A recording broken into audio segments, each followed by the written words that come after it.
भारत के प्रधानमंत्री ब्रुनई और सिंगापुर की विजिट से अभी हाल ही में वापस आए हैं। आज के इस वीडियो में इसी के ऊपर एनालिसिस करके देखेंगे कि इस विजिट से भारत को क्या मिला। सबसे महत्वपूर्ण जानने की चीज जो है वो ये है कि भारत की रणनीति साउथ ईस्ट और ईस्ट एशिया को लेके जो है उसका नाम है act east policy. Act east policy जो है एक एक्शन ओरिएंटेड पॉलिसी है, जिसके तहत भारत आज की डेट में साउथ ईस्ट और ईस्ट एशिया के जो देश हैं उनके साथ एक आर्थिक तौर पर, सुरक्षा के तौर पर, स्ट्रेटेजिक के तौर पर और सबसे महत्वपूर्ण कल्चरल लेवल पर एक रिलेशनशिप को एक्सप्लोर करना चाहता है। ब्रुनई, जो कि सबसे महत्वपूर्ण देश इस पूरे इलाके में है, उसकी स्ट्रेटेजिक लोकेशन ऐसी है कि उस लोकेशन के आसपास के जितने भी देश हैं वो भारत के लिए इस समय हाई प्रायोरिटी देश हैं, खास करके आर्थिक तौर पे। इसकी शुरुआत होती है 1990 के दशक में। 1990 के दशक में जब भारत की कमांड इकोनॉमी को हमने खत्म किया और एक मार्केट बेस्ड इकोनॉमी अपनाई, तो 1991 से लेके 1993 तक का जो समय था, उस समय में हमने एक रणनीति के तहत एक लुक ईस्ट पॉलिसी चालू की थी। ये जो लुक ईस्ट पॉलिसी थी, इसके तहत हमने साउथ ईस्ट ईस्ट एशिया को प्रायोरिटाइज किया था। लेकिन समस्या दो थी। लुक ईस्ट पॉलिसी 2014 तक चली। लुक ईस्ट पॉलिसी के तहत हमने साउथ ईस्ट ईस्ट एशिया के साथ आर्थिक तौर पर संबंध अच्छे बनाए। हमने free trade agreement in goods and services जो आसियान है, जो 1967 में बना था, उसके साथ भी साइन किया। लेकिन समस्या ये थी कि ना तो हमारे संबंध साउथ ईस्ट ईस्ट एशिया के साथ लुक ईस्ट पॉलिसी के तहत कोई स्ट्रेटेजिक लेवल पर हो पाए, ना ही हमारे संबंध उनके साथ कोई क्रिटिकल टेक्नोलॉजीज में हो पाए। 2014 में जब सरकार बदली, तो उस समय अमेरिका की तरफ से भी सुझाव दिया गया भारत को कि अब आप अपनी लुक ईस्ट पॉलिसी में कुछ बदलाव लाइए। और 2014 में सरकार बदलने के बाद भारत ने एक नई रणनीति के तहत एक एक्ट ईस्ट पॉलिसी को अपनाया। लुक ईस्ट पॉलिसी को जब हमने रिमूव करके जब एक्ट ईस्ट पॉलिसी अपनाई, उस समय हमने तीन चीजें सबसे महत्वपूर्ण करी। सबसे पहला हमने देखा कि कौन से ऐसे देश हैं जिनके साथ संबंध हमारे को एटमोस्ट हाईएस्ट लेवल पे रखने की आवश्यकता है। उसमें से सबसे पहला देश जो हमने आइडेंटिफाई किया वो था जापान। क्योंकि जापान की जो स्ट्रैटेजिक लोकेशन है और जापान के आसपास जो रूस से लेके हमारा उस पूरे इलाके में व्यापार है, सखलीन ऑयल ब्लॉक्स जो रशिया की हैं, जिनका बिल्कुल ही जापान से बहुत ही ज़्यादा जोग्राफिकल प्रॉक्सिमिटी है, जहां पर ओएनजीसी का इस समय ओएनजीसी विदेश लिमिटेड का बहुत बड़ा स्टेक है। उन सारी चीज़ों को मद्देनजर रखते हुए एक्ट ईस्ट पॉलिसी का सबसे महत्वपूर्ण देश जो आइडेंटिफाई किया गया पहले नंबर पर वो था जापान। दूसरे नंबर पर हमने जो सबसे महत्वपूर्ण देश आइडेंटिफाई किया वो था म्यांमार। म्यांमार हमने इसलिए आइडेंटिफाई किया, आप महत्व इस चीज से भी समझ सकते हैं कि भारत ने अपनी एक्ट ईस्ट पॉलिसी का अनाउंसमेंट भी म्यांमार के अंदर ही किया था।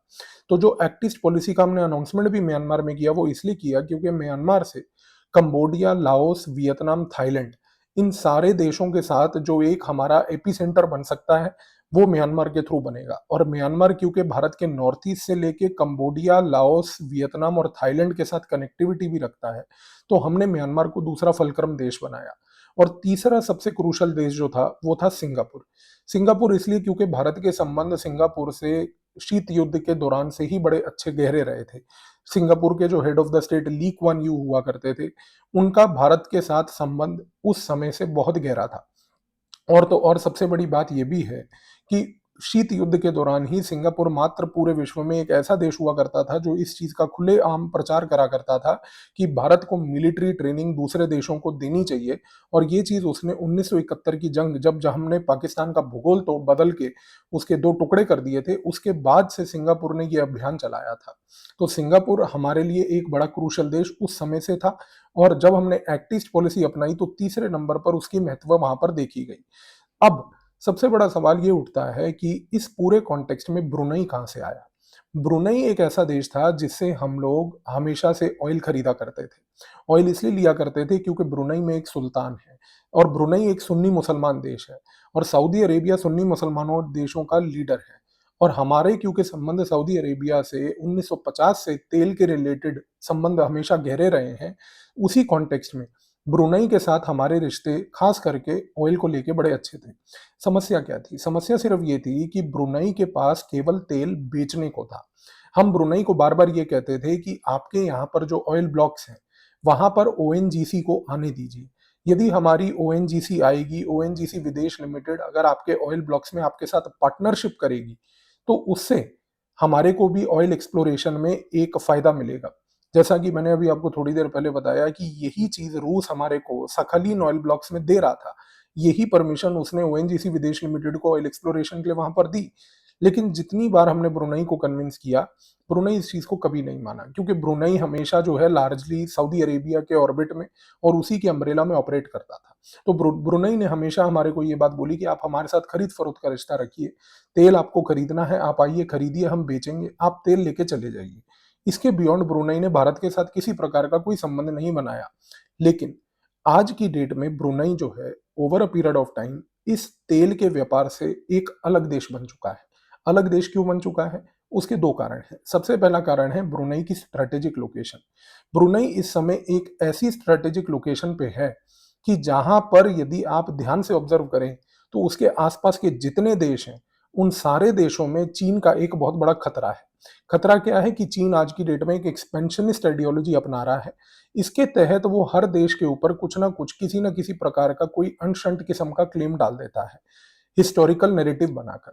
दूसरी सबसे महत्वपूर्ण चीज ये है कि ब्रुनई आज की डेट में खुद चीन की इन हरकतों से परेशान होकर दूसरे ऐसे देशों के साथ संबंध बनाना चाह रहा है जिससे कि वो चीन के ऊपर एक नजर रख पाए। इस कॉन्टेक्स्ट में भारत यहां पर एक बड़ा महत्वपूर्ण देश बन के आता है और भारत आज की डेट में जो ब्रुनई के साथ एंगेज कर रहा है वो अब तेल के साथ नहीं कर रहा है। आप भारत और ब्रुनई के बीच में जो ओवरऑल एंगेजमेंट का डिफरेंस आया है इस चीज को देखिए कि आज तक भारत यदि ब्रुनई के साथ एंगेज करता था तो उसका सारा का सारा एंगेजमेंट केवल और केवल सिर्फ और सिर्फ तेल रिलेटेड था। लेकिन अब जो हाल ही में विजिट हुई, इस विजिट ने ब्रुनई के साथ रिश्तों को कंप्लीटली बदल दिया, क्योंकि अब हम ब्रुनई के साथ एंगेज कर रहे हैं डिफेंस लेवल पर, स्ट्रेटेजिक लेवल पर, इंटेलिजेंस लेवल पर। अब ब्रुनई के साथ एक नई दिशा खुली है। ब्रुनई के साथ जो भारत का एंगेजमेंट होगा, इससे ब्रुनई की जो स्ट्रेटेजिक लोकेशन है उसका फायदा भारत भी उठा पाएगा और ब्रुनई की स्ट्रेटेजिक लोकेशन का एडवांटेज के तहत और भारत से एंगेजमेंट के तहत ब्रुनई जो है वो इसके साथ साथ चीन के ऊपर भी नजर रख पाएगा। अब आते हैं बात सिंगापुर के ऊपर। सिंगापुर महत्वपूर्ण किस लिए था ये मैंने आपको एक्ट ईस्ट पॉलिसी के पॉइंट के पहले ही बात बताई। लेकिन अब दूसरी चीज को समझिए कि जब हम बात करते हैं सिंगापुर की, इस समय भारत सिंगापुर के साथ इसलिए एंगेज करना चाहता है क्योंकि सिंगापुर एक बड़ा महत्वपूर्ण देश है क्रिटिकल मिनरल्स को लेके। आज की डेट में जितने भी क्रिटिकल मिनरल्स हैं जो कि डीप सी इलाके में पाए जाते हैं, और जो डीप सी एरिया की मैं बात कर रहा हूं वो है Indo Pacific area. Indo Pacific एक ऐसा बेल्ट है जिस एरिया में डीप सी मिनरल्स बहुत ज्यादा है। और डीप सी मिनरल्स का जब हम शब्द प्रयोग करते हैं तो यहाँ पर हम तीन स्पेसिफिक डीप सी मिनरल्स की बात करते हैं। पहला है पॉलीमेटालिक नोड्यूल्स, दूसरा है पॉलीमेटालिक सल्फाइड्स और तीसरा है कोबाल्ट रिच फेरोमैंगनीज क्रस्ट्स। ये जो तीन डीप सी मिनरल्स हैं, इन तीन डीप सी मिनरल्स आज की डेट में पूरे विश्व के अंदर सबसे महत्वपूर्ण डीप सी मिनरल्स माने जाते हैं। अब सबसे बड़ी बात यहाँ पर यह भी है कि यदि अगर आप इन डीप सी मिनरल्स को देखें तो यहाँ पर समस्या ये है कि चीन आज की डेट में इन डीप सी मिनरल्स के ऊपर अपना दबदबा बनाने की बहुत कोशिश कर रहा है। और वो इसलिए कोशिश कर रहा है क्योंकि इन डीप सी मिनरल्स की आज की डेट में आर्थिक और राष्ट्रीय सुरक्षा के रिक्वायरमेंट लेवल पर बहुत हाई रिक्वायरमेंट है। सबसे पहली बात, इन डीप सी मिनरल्स का खास करके polymetallic nodules, polymetallic sulphides, cobalt rich ferromanganese crusts जो हैं, इनका प्रयोग सबसे पहली बात तो बहुत महत्वपूर्ण तरीके से ड्रोन्स में होता है। दूसरा, एयरक्राफ्ट्स की जितने भी इंजन्स होते हैं, इंजन्स को कनेक्ट करने के लिए जो इलेक्ट्रॉनिक सर्किट्स बनाए जाते हैं उनमें होता है। तीसरा, इलेक्ट्रॉनिक इंडस्ट्री में होता है। चौथा, आज की डेट में जितनी भी टेलीकम्युनिकेशन इंडस्ट्री है और खास करके जो सैटेलाइट इंटरनेट जो कि एक फ्यूचर इंटरनेट है उसमें होता है। और पांचवा, इलेक्ट्रिक व्हीकल्स। तो आप चीज को समझ लीजिए कि जितने भी ये पॉलीमेटालिक नोड्यूल्स हैं, जितने भी डीप सी मिनरल्स हैं जिनको हम क्रिटिकल मिनरल्स कहते हैं, इनका आज की डेट में आने वाले समय में रिक्वायरमेंट बहुत हाई है। और तो और क्योंकि ये सारे के सारे मिनरल्स का प्रयोग क्लीन एनर्जी टेक्नोलॉजी के लिए हो रहा है, इस कारण से भारत अपने आप को एक आने वाले समय में क्लीन एनर्जी ट्रांजिशन इकोनॉमी बनाना चाहता है। इस रीजन से वो उन सारे देशों के साथ एंगेज करना चाहेगा जो कि इन क्लीन एनर्जी टेक्नोलॉजीज और क्रिटिकल मिनरल्स वाली जो टेक्नोलॉजीज हैं उसमें माहिरता रखते हैं। सिंगापुर इसमें एक प्रसिद्ध देश है। क्यों? क्योंकि सिंगापुर ने पिछले कई सालों से साउथ कोरिया के साथ मिलके बहुत गहरी रिसर्च करी है क्रिटिकल मिनरल्स में और खास करके डीप सी मिनरल्स में। अगर साउथ कोरिया आज की डेट में एक सेमीकंडक्टर मैन्युफैक्चरिंग पावर है ताइवान की तरह, तो उसी तरीके से सिंगापुर आज की डेट में साउथ ईस्ट एशिया के अंदर एक बहुत बड़ी शक्ति है डीप सी माइनिंग करने के लिए क्रिटिकल मिनरल्स की। अब सबसे बड़ी समस्या यहाँ पर एक आती है। समस्या ये आती है कि 1982 में यानी कि 1982 में एक बड़ा महत्वपूर्ण इंटरनेशनल लॉ बना था जिसको हम United Nation Convention on Law of Seas यानी कि यूएन क्लॉज कहते हैं। इस यूएन क्लॉज के तहत एक इंटरनेशनल सीबेड अथॉरिटी क्रिएट की गई थी। इस इंटरनेशनल सीबेड अथॉरिटी के तहत एक बात यह बोली गई थी कि इसके अंदर एक लीगल एंड टेक्निकल कमीशन होगा। ये जो लीगल एंड टेक्निकल कमीशन जिसको एलटीसी कहते हैं, ये बेसिकली पूरा रेगुलेट करेगा डीप सी मिनरल्स को। उस समय 1982, 1980 और 90 के दशक में डीप सी मिनरल्स की आवश्यकता क्योंकि बहुत से देशों को थी नहीं, इस कारण से उसके ऊपर किसी प्रकार की कोई रिसर्च और किसी प्रकार की कोई भी प्रकार की समस्या जो है वो डेवलप नहीं की गई।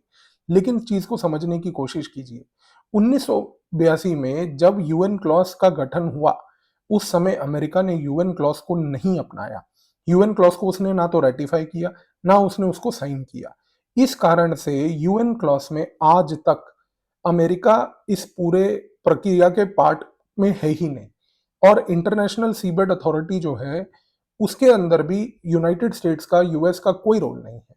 इस कारण से अब हो क्या रहा है? अब समस्या ये आ रही है कि जब से डीप सी मिनरल्स पाए गए हैं, जब से डीप सी मिनरल्स पाए गए हैं, तब से अमेरिका का यूएन क्लॉज से बाहर होना और अमेरिका का इस पूरे रूल बेस्ड रेजिम में ना होने के कारण यहां पर एक बहुत बड़ा वॉइड है कि इंटरनेशनल सीबेड अथॉरिटी के जो रूल्स हैं, इनको कौन बनाएगा, इनके ऊपर चर्चाएं कौन करवाएगा? किसी ना किसी बड़ी शक्ति को तो होना है वहां पर। अब क्योंकि अमेरिका वहां पर नहीं था, इस कारण से चीन ने उस स्पेस को कैप्चर कर लिया है। और आज की डेट में चीन इंटरनेशनल सीबेड अथॉरिटी के रूल्स, रेगुलेशंस, प्रोसीजर्स जितने भी हैं, इन सबको डिसाइड करने की क्षमता रखता है। और वो ये क्षमता भी नहीं रखता, बल्कि वो रूल्स, रेगुलेशन, प्रोसीजर्स को बना भी रहा है और तोड़ भी रहा है। अब मैं आपको एक उदाहरण देता हूं। आज से 1 साल पहले की बात है कि क्योंकि अमेरिका इस पूरे यूएन क्लॉज और इंटरनेशनल सीबेड अथॉरिटी का हिस्सा नहीं है, तो उसने अपने ही एक प्रतिनिधि यानी कि फ्रांस को बोला कि भाई आप क्योंकि इसके सहयोग में हैं, आप क्योंकि यूएन क्लॉज का हिस्सा हैं, तो आप यूएन क्लॉज में इंटरनेशनल सीबेड अथॉरिटी की जब मीटिंग हो, तब आप उस समय एक प्रपोजल लेके आइएगा। फ्रांस लास्ट ईयर एक प्रपोजल भी लेके आया और वो प्रपोजल ये था कि फ्रांस ने बोला कि भाई जितनी भी ये डीप सी माइनिंग है, इसके ऊपर एक टोटल बैन लगा देना चाहिए। फ्रांस ने ये बात इसलिए बोली क्योंकि फ्रांस ने कहा कि भाई जो डीप सी माइनिंग है, इसके आज की डेट में कोई साइंटिफिक रिसर्च नहीं हुई है। हमें कुछ नहीं पता है कि भाई इसके पीछे की कोई साइंस भी है या नहीं। और उसने ये तक भी बोला कि भाई क्योंकि जो सी फ्लोर है यानी कि समुद्र का जो पूरा फ्लोर है, उस सी फ्लोर की आज तक कोई रिसर्च भी नहीं हुई है कि कितने मिनरल्स कहाँ पाए गए हैं। तो इस कारण से समुद्री इन्वायरमेंट को, पर्यावरण को प्रोटेक्ट करने के लिए आप सीबेड माइनिंग पे जब तक इन्वायरमेंट के रूल्स नहीं बनते, तब तक इसके ऊपर कंप्लीट बैन लगा दिया जाए। अब चीन को जैसे ही इस चीज की भनक लगी कि भाई फ्रांस इस प्रकार का प्रपोजल लेके आया है, चीन ने उसी समय इंटरनेशनल सीबेड अथॉरिटी में इस प्रपोजल को ब्लॉक कर दिया। अब इंटरनेशनल सीबेड अथॉरिटी जो है, ये पूरी की पूरी ये चलती है कंसेंसस से।